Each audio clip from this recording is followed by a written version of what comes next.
Okay, so as you can see, here's our first sample, and again, as I mentioned, you want to have the students write on the stick like sample 1 or test 1, whatever.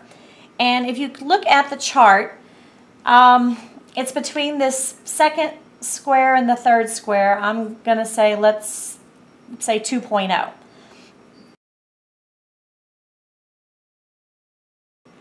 All right, so you're going to draw 2 lines to actually give you your 3 boxes for the 3 soil types.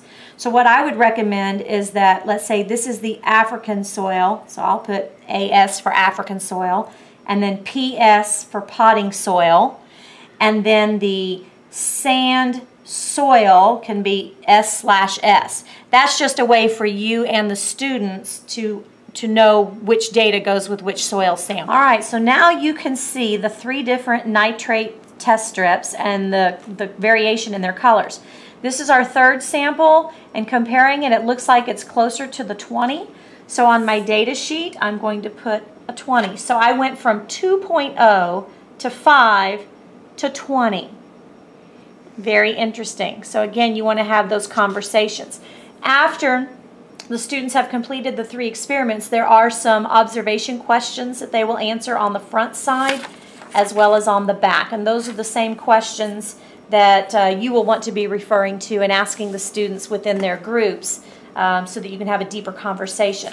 And again, what the students will do is, I did African soil, so then I will need to get the data for the potting soil and plug in those 3 numbers. And I'll need the data for the sand soil mixture and plug in those 3 numbers. You can certainly tie in your math skills and your graphing skills, and as a follow-up you could have the students graph those numbers on a graph to show the comparison between the 3 potting soils. But this is your investigation and how you will want to run it in your classroom.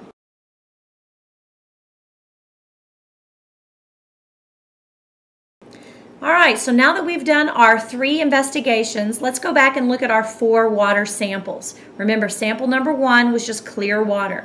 Sample number 2 is when we poured the water through the soil for the first time only.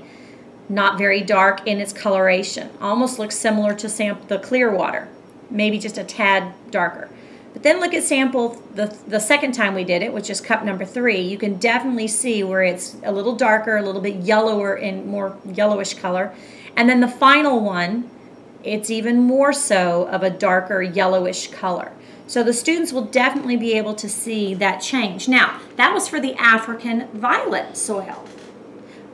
We don't know yet what it's going to look like with the soil sand mixture or just the potting soil.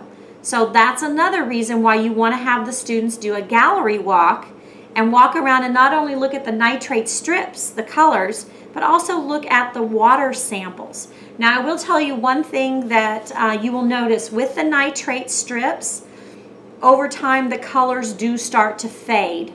So it's very important at the end of that 1 minute to quickly look at your chart, find the color that matches what's on the nitrate strip, and record that number, because just in the few minutes that we've done this video, the colors have definitely lightened up. They've started to fade. And even though with your gallery walk, yes, that will have happened by the time the kids get to walk around, but that's okay. They're still going to see some distinct differences between the 3 strips, as well as the water samples. That will give you a good indication as well.